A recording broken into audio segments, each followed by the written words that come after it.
रमेश का एक छोटा सा परिवार था जिसमें एक खूबसूरत पत्नी और दो प्यारे बच्चे थे। उसकी पत्नी और बच्चे हर हाल में खुश थे, लेकिन रमेश उन्हें जिंदगी के सारे ऐशो आराम देना चाहता था और इसके लिए वो प्रतिदिन 16 घंटे से भी अधिक काम किया करता था। दिन भर ऑफिस में काम करने के साथ साथ वो सुबह और शाम ट्यूशन सेंटर में ट्यूशन भी पढ़ाया करता था। वो सुबह सुबह घर से निकल जाता और आधी रात के बाद घर लौटता था। बच्चों के लिए उसका चेहरा देखना मुहाल था, क्योंकि सुबह सवेरे उसके घर से निकलते समय बच्चे सोते रहते और देर रात घर में कदम रखने के पहले ही सो चुके होते। हाँ, रविवार को जरूर वो घर पर होता, लेकिन उस दिन भी वो किसी न किसी काम में व्यस्त रहता और उसका समय परिवार के साथ न बीतकर काम करते हुए बीतता। परिवार उसके साथ क्वालिटी टाइम बिताने का बस इंतजार करता रह जाता। पत्नी अक्सर उससे कहा करती कि उसे घर में वक्त बिताना चाहिए, बच्चे उसे बहुत मिस करते हैं। उस वक्त वह यही जवाब देता कि ये सब मैं उनके लिए ही तो कर रहा हूँ। बढ़ते घरेलू खर्च और स्कूल खर्च के लिए मेरा ज्यादा काम करना जरूरी है। मैं उन्हें एक अच्छी जिंदगी देना चाहता हूँ। रमेश की यह दिनचर्या वर्षों जारी रही। वो यूं ही परिवार को अनदेखा कर कड़ी मेहनत करता रहा। इसका प्रतिफल भी उसे मिला। उसे पदोन्नति प्राप्त हुई, आकर्षक वेतन मिलने लगा।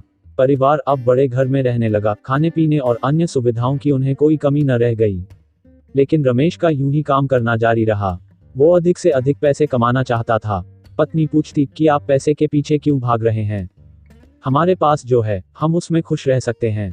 तो उसका जवाब होता कि मैं तुम्हें और बच्चों को दुनिया जहां की खुशियां देना चाहता हूं। बस कुछ साल और मुझे मेहनत करने दो। पत्नी चुप हो जाती। 2 साल और बीते। इन 2 सालों में रमेश बमुश्किल अपने परिवार के साथ समय बिता पाया। बच्चे अपने पिता को देखने, उससे बातें करने के लिए तरस गए। इस बीच एक दिन रमेश की किस्मत खुल गई।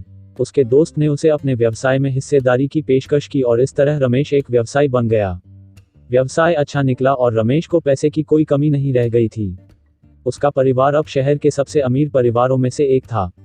उनके पास सभी सुख सुविधाएं और विलासिता थी, लेकिन अपने बच्चों से मिलने का समय उसके पास अब भी नहीं था।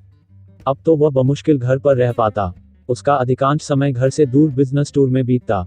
साल गुजरने के साथ उसके बच्चे बड़े हो गए। अब वे किशोरावस्था में पहुंच गए थे।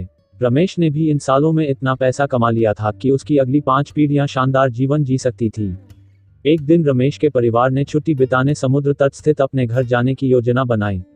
बेटी ने उससे पूछा, पापा, क्या आप एक दिन हमारे साथ बिताएंगे? रमेश ने जवाब दिया, हाँ जरूर। कल तुम लोग जाओ, मैं कुछ काम निपटाकर 2 दिन में वहां पहुंचता हूँ। उसके बाद का मेरा पूरा समय तुम लोगों का है। पूरा परिवार बहुत खुश हो गया। वे समुद्र तट स्थित अपने घर पर चले गए। 2 दिन बाद रमेश वहां पहुंचा, लेकिन उस दिन उसके साथ समय बिताने कोई नहीं था। दुर्भाग्य से वे सभी उस दिन सुबह आई सुनामी में बह गए थे।